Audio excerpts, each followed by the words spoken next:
Let me say a few words about our friend Professor Silber. זה לא המסך מסתיר. מהמסך את רוצה לקרוא? איך אני אראה את המסך? לא, בגלל שמה שאני רוצה זה לקרוא טקסט קודם. מסתובב עם הכיסא מדי פעם. אז זהו. אבל גם אתם? אוקיי, אז אני קצת יושב ככה. טוב. I am Professor Silber is a professor at the Department of Sociology and Anthropology at Bar Ilan, retired. She's a faculty fellow of the Yale Center for Cultural Sociology, elected member of Academia Europei. It's A&E, I guess, and she's also co-chief editor of a new journal, Mouse International. Her major fields of interest are the sociology of gift processes, charity and philanthropy, to which she also brings a cross-cutting interest in sociological theory, interpretive cultural analysis, and macro-comparative historical sociology. Well, we don't have a lot of time because I have a lot of things to say about her, but we want to hear her. So let's begin. Thank you very much. I'm very happy to be here. I'm a bit surprised. I thought I wouldn't make it. Not because of technical reasons, but I thought I wouldn't succeed to really say what I want to say. It's the first time that I present something about the Giving Pledge. I've talked a lot and written a lot only about gift and philanthropy, elite philanthropy even, but it's really the first time that I talk about the Giving Pledge. And it was pretty much of a challenge, and I must say that were I to talk now after the workshop, I would do it better. I mean, I learned a lot during these 2 days about identity and solidarity and national solidarity. But surprisingly, I found much more in my materials than I was expecting to, so I had the right intuition when I accepted. So my talk has to do with giving, gift processes, and its relation to matters of identity and solidarity. More specifically, it has to do with mega-elite philanthropy as a form of public giving, in the double sense of giving to recipients in the public sphere, and doing so in a publicly visible fashion.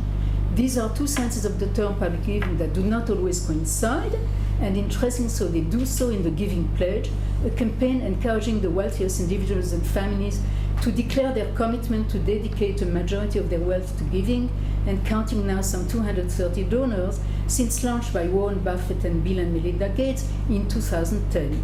My aim here is to give a sense of the spectrum of identity and solidarity orientations coming to expression in and via the Giving Pledge. I'm sorry, I'm not so good at knowing what to do. Clicking back on the other bottom here.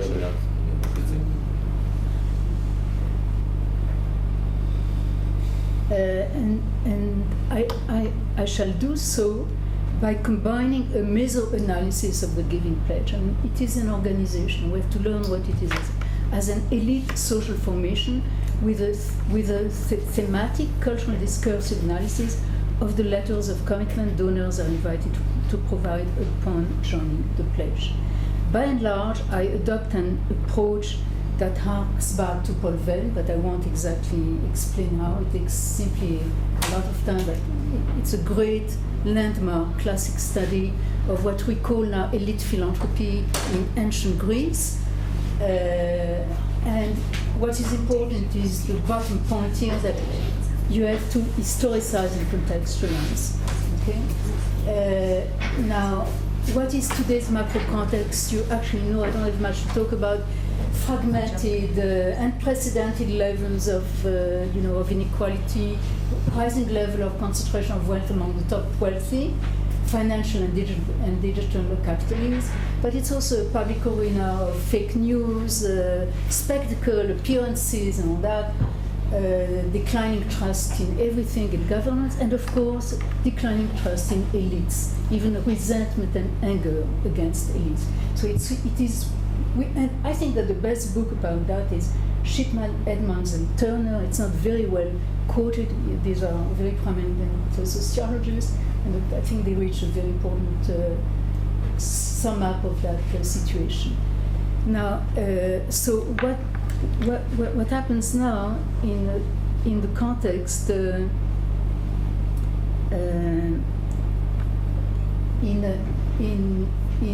the context now to public giving is that contemporary elite philanthropy is undergoing extensive expansion on the one hand, gaining growing visibility and importance in the public arena worldwide, but also facing mounting criticism and public distrust on the other, often focusing on the powers of concentrated wealth and the dangers this poses for democracy. There is a huge amount of literature on that. This mounting wave of the attacks on mega-philanthropy is not that to be understood in the more general context of the public sphere, which I talked about. I mean, the various, which is actually, we are talking now of a new gilded age, of a plutocracy. These are more or less the diagnosis of our current age that only make this resentment against the wealthy elites and mega-philanthropy even more intense.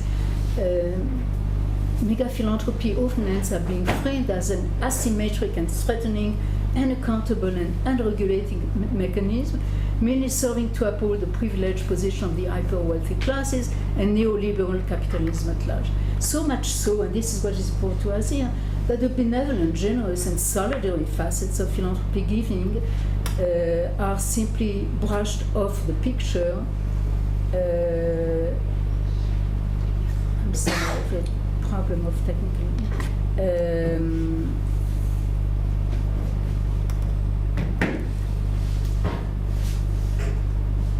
And it's that everything that is good and solid about it is brushed out or treated as a mere fig leaf for what are otherwise, consciously or not, darker motives and implications.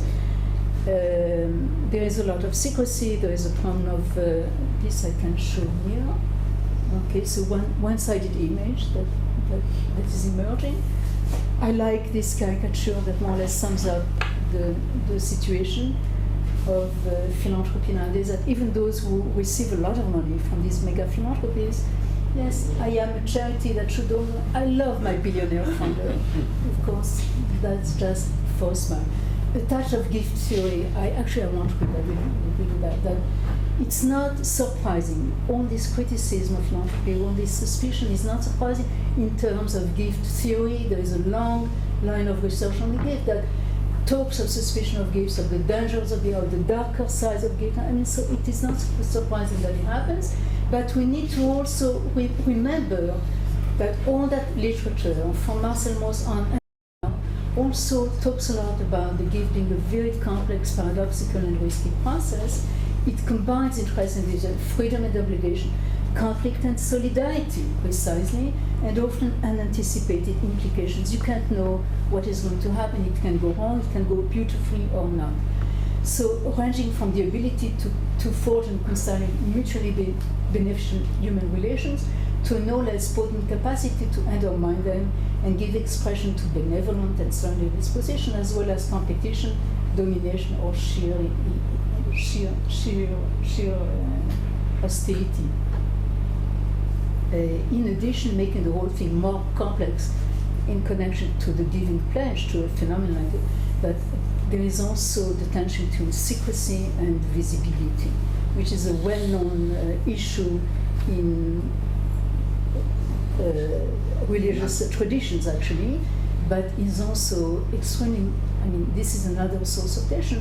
It seems that display, of course, it's a sign of show-off and so on, what's going on. I mean, there are lots of problems about how to interpret a performative practice of public display, such as the giving pledge. I think that Jeff would have been happy to see these terms: performance, display, public, and so on.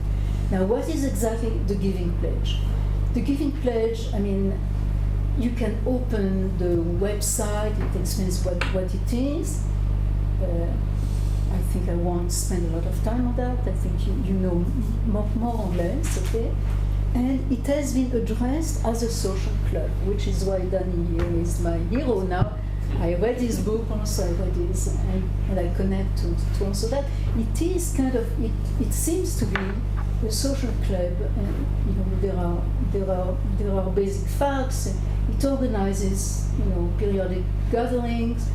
It is important that it started to make a systematic art going global in 2013. Sources of, there are lots of data that you can very easily say, gender, age, you know, and these kind of things. It's all candid, really. It's all transparent. It's all on the website. Now, I wish to say that you can already address this social club, which I explained also might be actually a social movement, because it's people gathering together also to do something. And this element of public display means also that it's not exactly a social club. I have a very good 2-page of analysis why it is a social club, but not exactly a social club, and I will pass that on to Danny to judge very soon after the workshop. It's connected to the first one. Okay. So we can see already that it is a nexus of multiple forms of giving. The gift of philanthropic support, of course, which the pledge promises to enact or keep enacting in the future. The gift of one's public pledge. You don't have to. I mean, you know, it is a gift of giving a promise to give and doing so in an openly public fashion, publicly staged and potentially visible to all. Being invited to join in and pledge is also a gift, prize of soul, a gift of recognition, being recognized as a worthy, generous donor, properly receiving, accepting the invitation. Relatedly, nearly all letters are framed, starting and or ending by thanks for being invited to join the Giving Pledge, and strong expressions of gratitude, pleasure, and delight at accepting the invitation, the gift of being invited to join. But as we shall see now, and nobody has seen that before, this is why I'm very proud, there are very few extant studies, empirical studies of the letters. It started. Very, very important scholars say this will be a fantastic source of data for the study of philanthropy. It is Horvath and Powell, these are major forces, but actually we have only three studies, 4 maybe, of the letters themselves. And I agree with everything they say, but they didn't say that. They didn't say that the letters give expression to multi-layered sources of self and collective identity. Precisely the matter of identity, somehow I was surprised. I was glad to actually discover, because then I had something to really say. It was missed, it was not caught, and on top of it, it's matters of self and collective that are often expressed in the language of gift processes. Okay, so we'll quickly go on. This is why it is a social club, but not exactly. Okay, it's not a proud, intimate. Okay, it is a social movement that might appeal to transnational business elites and sort of cosmopolitan citizens of the world, intent on having an impact upon the world. There is a whole field of elite formations. I explain here that the Giving Pledge is not the only one, so we shouldn't think that that's the only choice that very wealthy people have to do. They have plenty of other kinds of clubs, including Davos, of course, the World Economic Forum that is taking place now, I think. Okay, but I do want to talk. Actually, we see a double form of solidarity.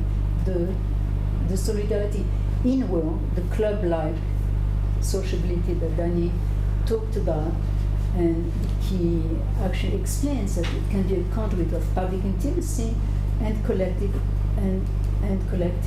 solidarity. I connect to Gary Fine's later working of his ideas concerning tiny publics. I don't know if you know this word, or meso-images. that do not limit themselves to local face-to-face interaction, but look outward, engage in extension work, and reach for the world between themselves. So I say that my argument is that punctuating this double inward and outward process in the given pledge letters, multi-layered source of declared identity and solidarity, often expressed in the language of gift processes. Now, I say that there are very few studies, lots of very quantitative, it's done with quantitative methods which I know nothing about. I must admit, I don't compete at all. We have a lot focus on the motivations, why the donors' background, their age, their source of wealth, okay? This kind of objective data. But more recently, there is a very important study that is more discursive and cultural, and with mixed quantitative and qualitative methods that tries to talk of a collective discourse of elite philanthropy that emerges. Now, I agree with that. The main findings are just summarized very quickly here. A dominant rationale of benevolent gratitude, whereby generosity is also an appropriate way of managing excess wealth. What can you do of so much wealth in any case? And it's bad for the children, this kind of things. And a lot of gratitude. And I totally agree with that general statement. And nevertheless, despite the fact that they say that they don't study the motivations, that this is old-fashioned, they talk of discourse, they come back to 4 reasons that I'm calling to it, that are most frequently mentioned in the letters: a desire to make a difference, a wish to give back, a sense of personal fulfillment, references to being socialized into philanthropy in early life. I agree with all that. It totally concurs with what I found. But I say that a lot depends, nevertheless, on what consumption lenses you bring to the analysis, to the qualitative analysis of the letters. And I went through the various stages. I won't bore you with method and so on. But, okay. I try, and I found that whatever their methods, they miss reference to collective identities, the way in which they intertwine with the gift processes. How? The mention is mostly to collectives from which donor receives, which he thanks and gives back to. This is the dominant language actually of gift giving that a lot of them use. Collectives to which one wishes to contribute, and there you find something interesting. The dominant impulse is a very strong universal kind of orientation. I have pages of citations afterwards, but mainly just to simply give you a sense, make for a better world, that everyone should have a better situation, and so on, justice and so on. Looking forward, future-oriented, we talked of the time horizon, the number of time, strongly universal, that's it. But most often, you find a smooth layering, combination of universal and local, national, or rather religious orientations. A lot of, let's say, America is great, okay, the American dream, just to simply give you a sense, from immigrants or not immigrants. There are people who are wealthy from many, many generations, and there are those who came as immigrants, and they are so grateful to America for its American system and opportunities, and like, we are so lucky, we are blessed, we are so grateful, and so on and so on. That's a very, very important language. So it's not just universal, it's said by Americans for America, and very, very often they want to promote America. I have citations afterwards that are pretty striking. Even, I want to restore America to its competitive edge. I mean, things, it's really, I would call it a kind of patriotism. I didn't hear much that word in our workshop. Sometimes. Make America great again. Yes, but this was, yes, but it was actually before Trump. Yeah. Okay, it has nothing to do with Trump. But it goes smoothly. I mean, they combine it with also much more universal. It's combined. There are a few that are purely universal. I can see names, but very, very important, very well-known donors. most of them combine the universal and local and particular. It's also true of Australians. It's also true of other nations that joined after 2013. And this is what I study, actually, it's this combination now. But it goes through. Only one letter explicitly talks of attention. It says basically, I summarize, leave me alone. I can understand that it's very nice to be universal on that, but I focus on America. There's only one letter that shows explicitly a sign of possible tension. The others smoothly combine, everything is good on all sides. And more rarely, some very hot national patriotism of the kind that I mentioned, those that say, I do everything not only for America, even for a specific part of America, for California, or for the institutions that I come from, that I owe to, that I want to give back to, and this is actually the places that I live in, or that I came to, or that I learned from. Okay, I leave apart the temporal reasons. So these are the steps. These are more or less the normal themes that I mentioned in all sorts of ways. It's not only to give back, but sometimes they say to give or pass onward, okay? Now, this is also true both at the level of the self. I mean, I talk of a strong relation of self, and I will soon finish because time is short. These are examples of this is what I say about the strong universal. I try to apply a map that comes from a specific theory, the pragmatic sociology of justifications, and that it worked very well. A lot of civic regime of justification, a lot of other things that they know about, but and a lot of the later work of actually Thévenot, who went and talks of regimes of individual engagement, goal-oriented, having an impact, and explore, learn together within the Guinea Club, learn from other donors, from other strong relation selves, I call them. But even this map did not catch the issue of identities. It left aside the issue of identities, so there is really something to add. It missed totally the club-like sociability. It missed, it can easily relate to the strong universal orientation of the civic regime of justification, but it missed totally the reference to particular identities, okay?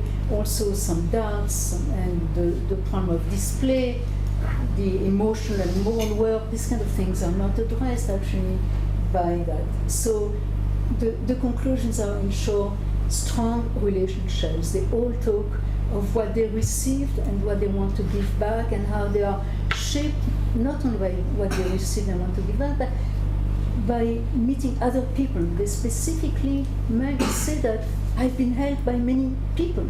I've not only been helped by America in an abstract way. I received help from others, from my family also, the virtues and the examples of that. So it relates to that.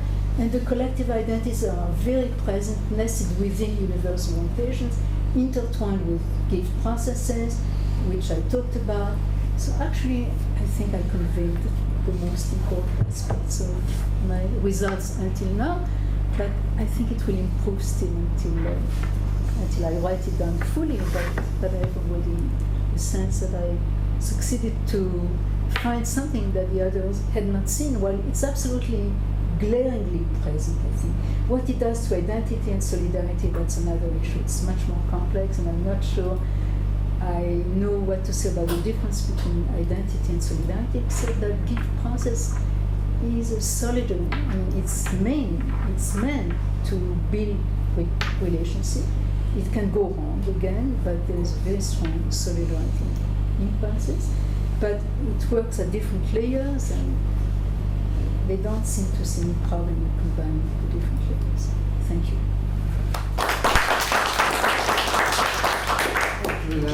Please, Brad, John, and thank you for a wonderful presentation, and it's a fascinating topic, and I love Mouse's kind of Durkheimian myself, but one of the characteristics of the gift is of obligation. And it's what's really, for me, what's really interesting about your case is there's kind of two stages of giving. One's making the pledge, and that's kind of a gift. So these people, when they're alive, are getting sort of some recognition. But then there's also, when they die, that's when the other gift, the main gift, the financial gift is given. And the question is, it's kind of like the silence. They give it also before. I mean, they don't have to wait, actually. Oh, no, it's a lot. They're strongly encouraged to be doing their life. They are not forced. It's a kind of very loose social club, I call it. It's not a greedy organization, but a lot of them have already given a lot. So there are critics that say, actually, you didn't change much. In any way, you turn to people who were giving already. Okay, so some of this, the power of that obligation. So, I did a study on the 2004 South Asian tsunami, and the West was offering India aid, and they refused it, right? Because there's an obligation there that they didn't want to be part of, right? And so, what is the obligation do you think that society has towards these people? They're giving to society, but then society, the public sphere, or the sort of feels an obligation to that. Is that to hold them, perceive them in certain ways, to be less critical of them? Maybe. Maybe. There's a lot of things that seem to point that maybe this whole giving pledge, social club, whatever, is like a buffer. It protects them, it gives them of solidarity. I have entire pages about that. But there's a sense of obligation, first of all, of a noblesse oblige on the side of the donor. They feel an obligation. Okay, it's something that I didn't mention here, but it's written in that. They certainly sense, they talked on that people have so much money. You have to sense an obligation to help the others. And that's the best way to use your wealth and so on. They don't talk of what they are expecting from their recipients. This is why critics of the gift in general and of the philanthropic gift, a lot of them say that you cannot return the gift, therefore it puts you in an inferior position and you are indebted and all that. Some of them, and a lot of trends now in current philanthropy that I know of, that I've read a lot about, try to balance that and give a sense of equal partnership. But then there are very fancy sociologists who talk about it and say it's a fake partnership. This partnership is it's a slogan, it doesn't work. So it's hard to know. But a lot of organizations, a lot of foundations, and especially now because of the Corona and because of Mackenzie ex Bezos also, who spread and turning new kind of way of giving freely and so on, not having foundations and all kinds of criteria. They try to free the gift from all this system of obligations, but then there are criticisms, and I wrote an entire paper about that says the wealthy are damned if they do, and they are damned if they don't. Whatever they do, they are criticized. If they are expecting too much from the recipients, then it's nasty. If they don't expect enough, it's also nasty. Okay. And it's probably less what they're expecting, but society, if we're going to use that term, what they think they have to give. Yeah. It's kind of, we don't really know, but it's kind of an interesting question. But there are defenses of philanthropy among practitioners of philanthropy and the non-profit organization, among the économie solidaire. They are yearning for help, they are yearning for support, and they don't want to decrease philanthropic giving. It's all a matter of style and finding the right tone. Now, there are letters who hint to that and say that they work systematically at empowering the people that they are giving to, and so on. But thank you. It is a very complex issue. It is a very challenging issue. We hear John, Thomas, Boaz, and Dan. I think we've done. Okay. Iris?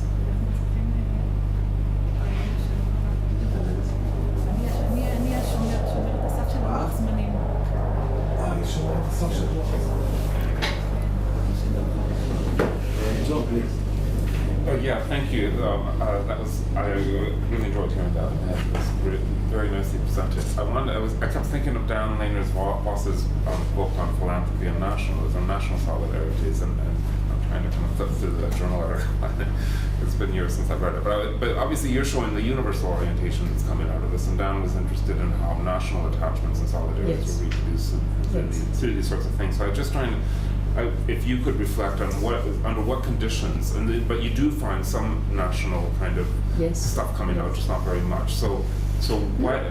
For him, it was a lot, but it's combined with a more universal, making for a better world, especially it's a common thing, and quite a few of them are engaged in fighting against the most difficult challenges of today. They say like climate change and pandemics and whatever. So it is a universal thrust. But so Dan found a lot more evidence of national stuff. But then he was looking at things that were nationally framed, right?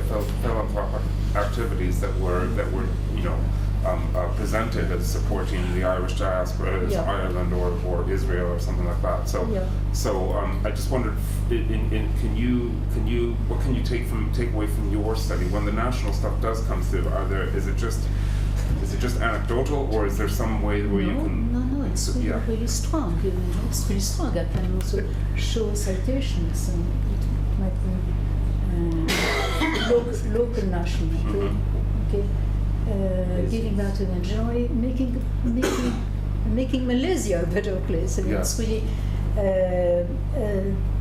there is a whole very, very Jewish letter, an American Jew says, I want to make the richness of the Jewish tradition much better known, not only within America but beyond. These are very ethnic, national, religious things. There are people who only talk of the church. Okay, so it comes in a different ways, but very, very specifically, and they talk of the institutions that they support with concrete names, with associations, and so on. Okay, but can you identify why some people are more likely to kind of frame their donations in national terms and others not?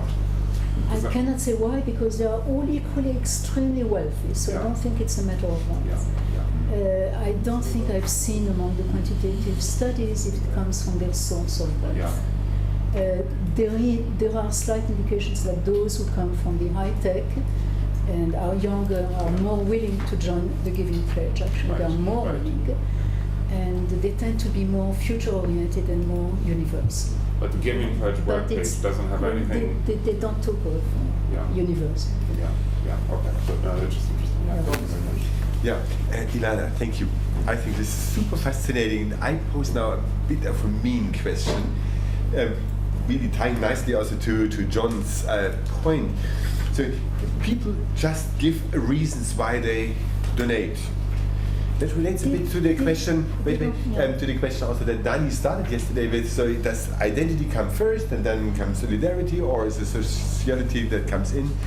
And here's just a suggestion. It could be that just people say, "Shit, now we're billionaires. What to do with the money?" And everybody gives. Oh gosh, okay, we have to give. Why do you give? Oh, because I love humanity. Why don't you give it to humanity and only to your country? Because I love my country. And that's the point. I'm very solidaric. I'm highly identified. And of course we have to be. So it's then at the end a post hoc justification to negotiate that you give certain money, and the causes of why you give could be just say conformity to what we billionaires just do if we are rich enough. This is what a discursive approach claims. I mean, and a lot of critics claim that this is all blah blah of the very wealthy. But it's not a bad thing. No, it's not bad. It's an idiot culture. But it would give it in a different light if we would then say, okay, how do people negotiate this kind of wealth giving? So I think also Brad made it quite nicely clear, because people can't say, I give you the money because I don't want you to steal from me. For instance, this would be not an acceptable way to negotiate donations. Look, so you have to frame it much nicer.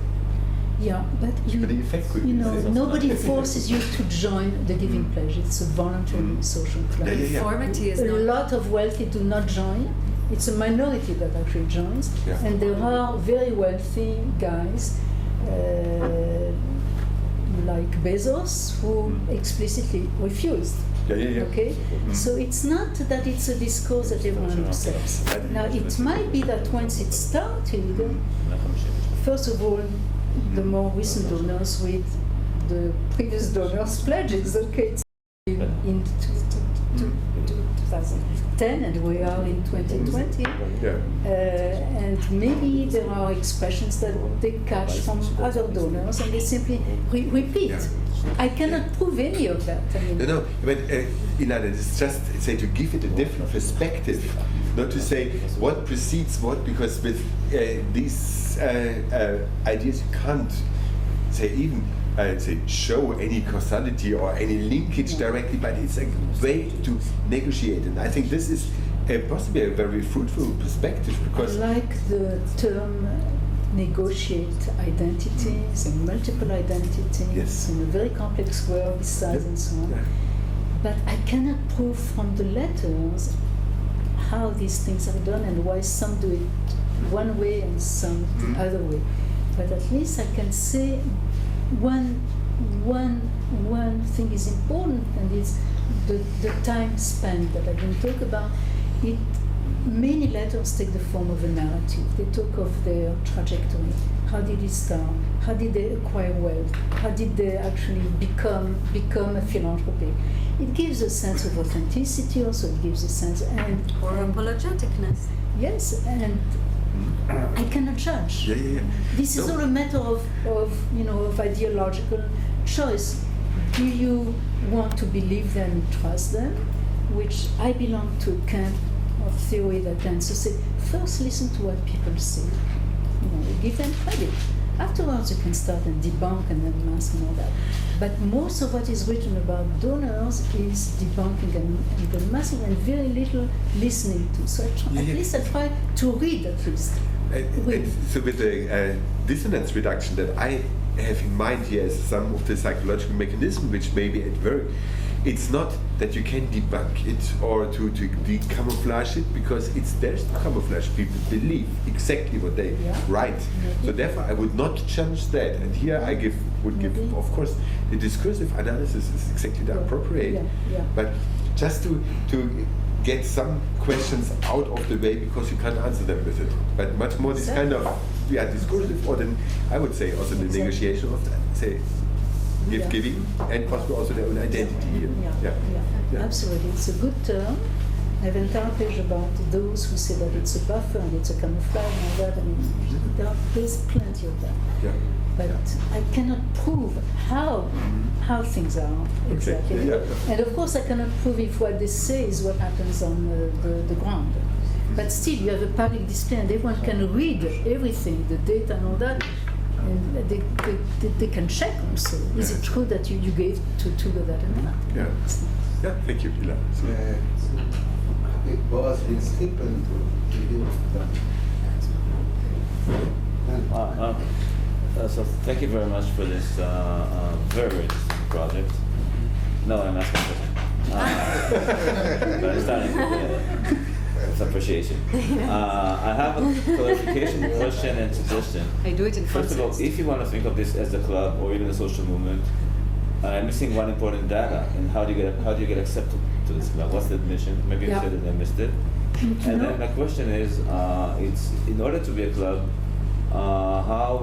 what's their interaction in between them? And I already see some hints about this interaction. 3 of the things you just shown is them mentioning the founders, the founding fathers or mothers. A lot, yes. So that part I understand why it's a club, because I'm there because Zuckerberg is there. That's why. So is this a Facebook? What we're seeing here is just a model of what Facebook is about. Because it's all virtual. What is non-virtual here? And if yes, then how is it similar to Facebook, and how is it different? Right. How is it similar to just posting impression management on my personal Facebook page, or? I think that what is different is that it's a collective statement. I mean, this is part all of one website, okay? it's a rather loose and informal, non kind of greedy kind of organization. Pledging is not legally binding also. There is nobody who is going to go and tell you, you said that you would and finally you didn't. You know, and also there is no mechanism of formal supervision accountability, either internal or external, nor do we know of any specified vetting process of that. So why would we have just an invitation? Why do we have 150 persons on this list? I just looked at about 200 people on this list, as opposed to 2,000 million pretending to be billionaires. Well, I mean, this is a way to show I'm a billionaire. So how do we know? It's one of the many possible ways. Believe me, there are other clubs, and this is what I was explaining. That it's part of a whole field of elite formations, philanthropic formations, and not philanthropic formations. But it is elitistic. You are invited. It's very much a matter of friendships and network. A lot of letters say, "My friend Warren, I thank you for this wonderful idea, and I'm so glad to join such a great group of people. I can learn a lot." So the point is that we don't know how you get admitted. That's the whole point. No, we so don't it's know. secret, and that's very important. We don't know. Because it's a secret. We don't know. It is not.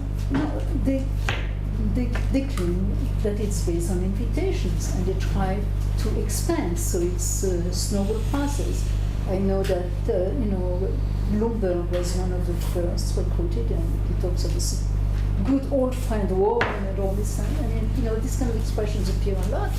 But afterwards, I see someone who thanks Bloomberg for inviting him. So I can gather clues. I could, of course, write to some people and start do some field work, but it means interview, and I am not sure that I would get the full answers also. But a lot of people say no, and a lot of people do not provide letters. Not everyone is forced. They are encouraged to provide a letter. 40 out of the 230 did not provide letters. Why? I would love to know. I would love to know. Is it? And quite a few say, I was reticent. I didn't want to display. I didn't want to go public. But my old friend Warren convinced me that it would be good because it had convincing others and so on. That's the. Okay. Thank you very much.